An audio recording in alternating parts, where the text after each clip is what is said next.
औज़ुबिल्लाहि मिनश्शैतानिर्रजीम बिस्मिल्लाहिर्रहमानिर्रहीम। मैं हकीम और डॉक्टर इफ्तिखार अहमद भट्ट अपने channel natural health tips NHT से आपकी खिदमत में हाज़िर हूँ। दोस्तों, आज का नुस्खा इंतहाई मुजर्रब, मुफीद और कारआमद है और हर घर की ज़रूरत तकरीबन 40 साल से उम्र के लोगों को यह मसला दरपेश हो सकता है। उसमें मौसमी हालात, ग़िज़ाओं का सही इस्तेमाल ना करने की वजह से, मुरगन ग़िज़ाएँ बहुत ज़्यादा इस्तेमाल करने की वजह से, टेंशन और डिप्रेशन का शिकार होने की वजह से, या माली मामलात हालात ठीक ना होने की वजह से, या बहुत ज़्यादा मोटापा होने की वजह से, या कमज़ोरी होने की वजह से बहुत सारे लोग, अक्सर लोग इसका शिकार हो जाते हैं। यानी फालिज का हो जाना, लकवा का हो जाना, यानी मुंह का एक तरफ फिर जाना, और फिर जिस्म का कांपना यानी रशा हो जाना। ये ऐसे अमराज हैं कि इसमें अज़ाए बदनियाँ अपना काम करना छोड़ देते हैं। मसलन फालिज के अंदर आपका कोई भी हिस्सा, राइट, लेफ़्ट या नीचे वाला हिस्सा फालिज का शिकार हो जाते हैं और माजूरी का शिकार हो जाते हैं, और दायां और बायां फालिज होने की वजह से ज़बान के ऊपर भी फालिज गिर जाता है, जिसकी वजह से मरीज़ का बोलना, बात करना बहुत मुश्किल हो जाता है और बात करना बंद हो जाती है, जिसकी वजह से दूसरे लोगों को, यानी जो ठीक लोग हैं, जो घर वाले लायकीन हैं, उनको बात का सही समझ ना आना बहुत मुश्किल पेश आती है। ऐसे तमाम लोगों के लिए जो लकवे का शिकार हो जाते हैं, रशे का शिकार हो जाते हैं और फालिज का शिकार हो जाते हैं और माजूरी का शिकार हो जाते हैं, उन तमाम लोगों के लिए आज का इंतहाई मुफीद और कारआमद नुस्खा आपकी नज़र करता हूँ। नुस्खे की तरफ जाने से पहले आने वाले तमाम दोस्तों को खुशामदीद, और जो पहले से मेरे सब्सक्राइबर हैं उनका मैं दिल से मशकूर हूँ, और उम्मीद करता हूँ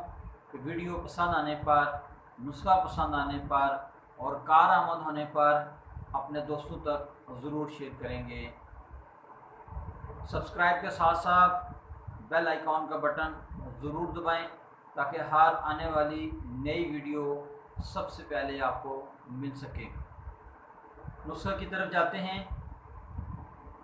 इसमें जो सबसे पहली जो चीज़ है वो लहसुन है। यानी अगर देसी लहसुन मिल जाए तो तकरीबन 500 ग्राम उसको छील लें, साफ़ कर लें और उसको छोटे छोटे टुकड़े कर लें और बारीक कर लें।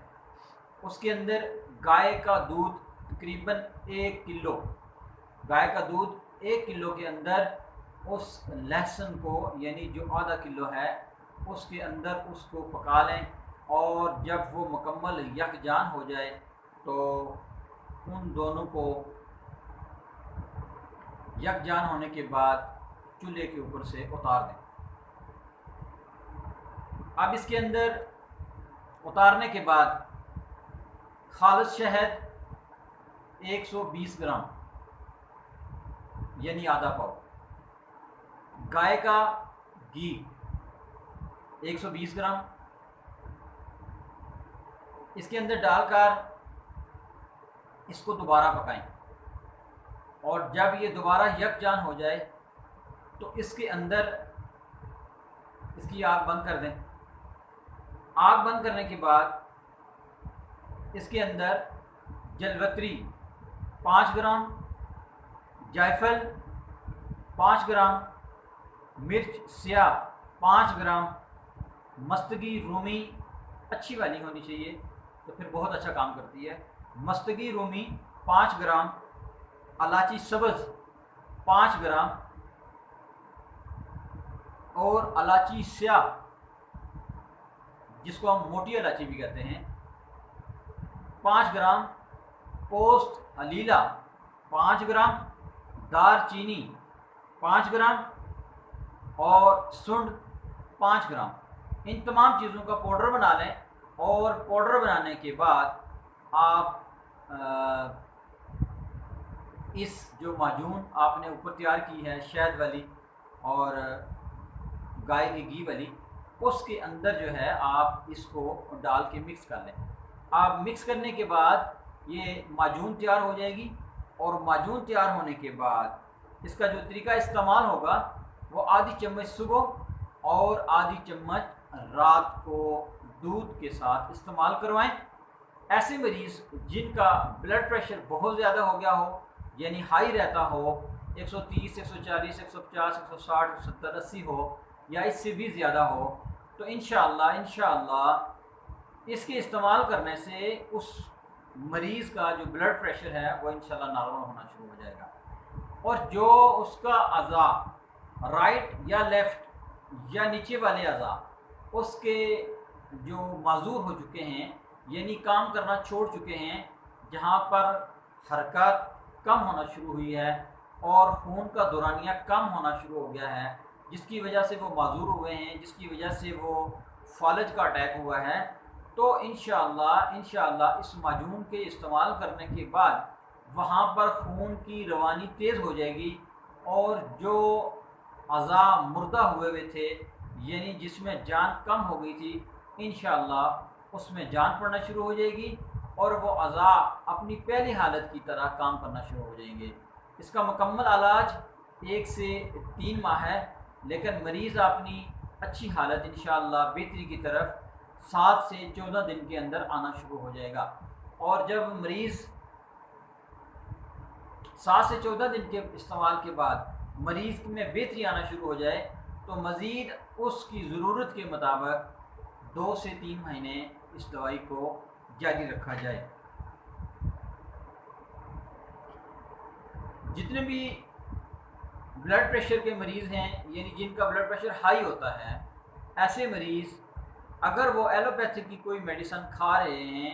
या इंजेक्शन वगैरह का कोर्स करवा रहे हैं, तो वो स्टार्ट में उस मेडिसिन को बंद ना करें, बल्कि उस दवाई को भी अपने साथ जारी रखें। और जब ये माजून ये दवाई काम करना शुरू हो जाए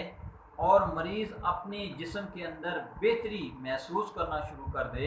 तो फिर उस दवाई को यानी एलोपैथिक दवाई को आहिस्ता आहिस्ता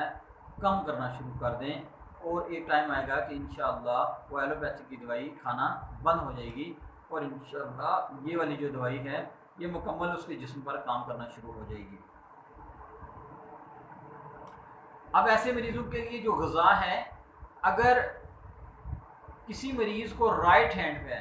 सीधी तरफ फालज होता है तो उसको तमाम जितनी भी गर्म मजाज की चीज़ें हैं, वो मुर्गी का यानी जो गोश्त है या कबूतर का जो गोश्त लोग फ़ौरन शुरू कर देते हैं या जंगली कबूतर वगैरह का यखनी वगैरह बना के देना शुरू कर देते हैं, तो ऐसे तमाम लोग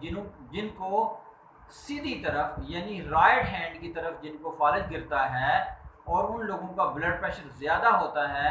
ऐसे तमाम लोग मुर्गन ग़िज़ाएँ से परहेज़ करें, यानी तेज़ मसाले वाली चीज़ें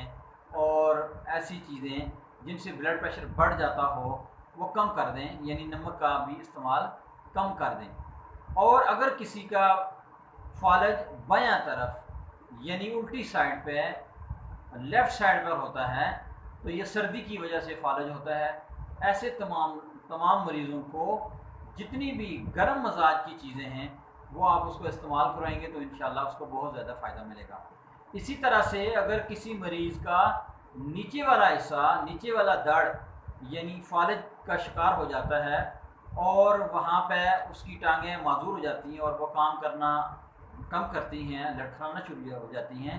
तो वो खुश्की की वजह से जो है ना वो फालज होता है। ऐसे तमाम मरीज़ों को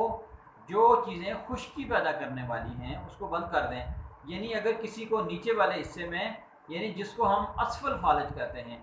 असफल फालज वाले मरीज़ देसी घी का इस्तेमाल कर सकते हैं, शहद का इस्तेमाल कर सकते हैं,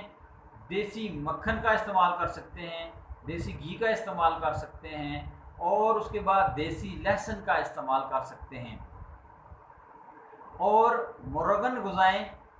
ऐसे मरीज़ कम इस्तेमाल करें जिससे खुश्की कम से कम हो, और अपने ब्लड प्रेशर को ज़रूर ज़रूर चेक करवाएं और अपने ब्लड प्रेशर के मुनासबत से दवाई का इस्तेमाल जारी रखें। इस नुस्खे को इस्तेमाल करें।